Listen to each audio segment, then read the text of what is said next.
बिस्मिल्लाहिर्रहमानिर्रहीम। अस्सलाम वालेकुम। कुकिंग एंड ब्यूटी विद तनीर में आपको वेलकम कहती हूँ। आज हम ग्रीन प्याज से रमज़ान स्पेशल पकौड़ा बनाने जा रहे हैं, जो कि बहुत ही मज़ेदार, बहुत ही जायकेदार बनता है। आप इसको जब भी बनाएं तो बहुत ही ज़्यादा मज़ेदार होता है, लेकिन स्पेशली आप इसको रमज़ान में ज़रूर बनाएं। अफ्तारी में ग्रीन प्याज के जो पकौड़े हैं वो बहुत ही ज़्यादा मज़ेदार भी होते हैं और बहुत ज़्यादा हेल्दी भी होते हैं।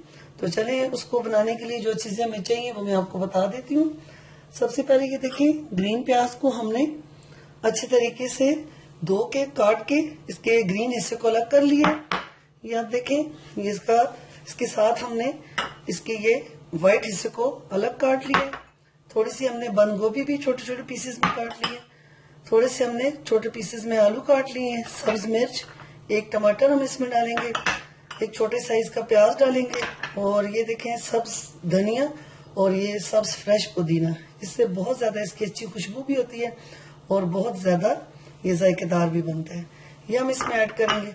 और इसमें जो जरूरी मसाले हैं, ये दड़ा मिर्च है, खुश्क धनिया है, उसके अलावा ये देखें ये पकौड़ा मसाला है, और अजवाइन हाफ टी स्पून और 1 टीस्पून हमने नमक डाल दिया। और हम अपने टेस्ट के हिसाब से इन चीजों को कम या ज्यादा भी कर सकते हैं। तो चलें अब इसको बनाते हैं। इसमें 1 बाउल के करीब हम ग्रीन प्याज डाल देते हैं, इसका ग्रीन पार्ट और इसका व्हाइट पार्ट।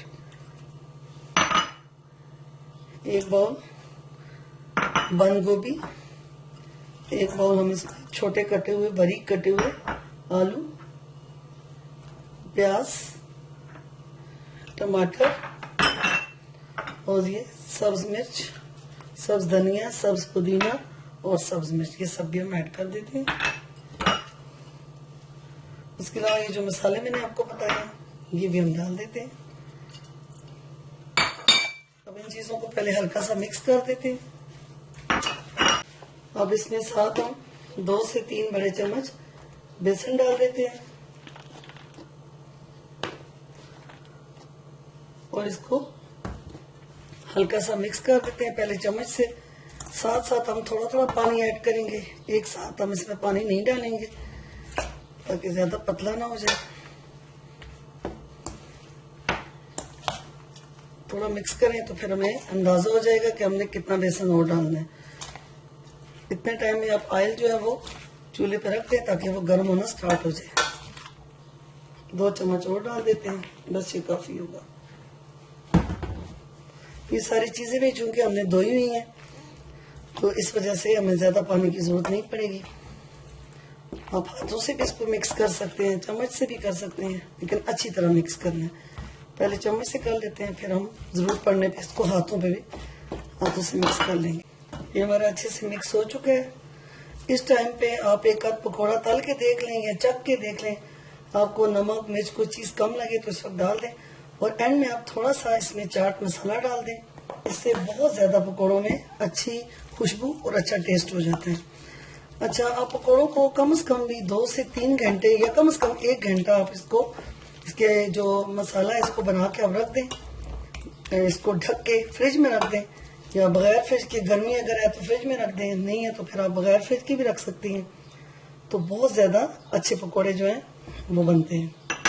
अगर टाइम नहीं है तो खैर आप उसी वक्त भी इसको बना सकते हैं। ये मसाला हमारा बिल्कुल तैयार हो चुका है, ऑयल भी गर्म हो चुका है। अब हम इसमें इस तरीके से हाथों से थोड़े दबा के छोटे छोटे साइज के हम पकौड़े तल लेते हैं। आप अपनी मर्जी का साइज भी बना सकते हैं। ऑयल बहुत ज्यादा गर्म भी ना हो, ना ही ठंडा हो, बस दरमियानी आंच हो, हल्का गर्म हो। पकौड़े डालते वक्त थोड़ी आंच तेज रखें तो बाद में थोड़ी हल्की कर दें। एक साइड से हल्के गोल्डन हो चुके हैं, अब इनकी साइड जो पलट देते हैं। ठीक है, तो मजेदार पकौड़े हमारे बन रहे हैं।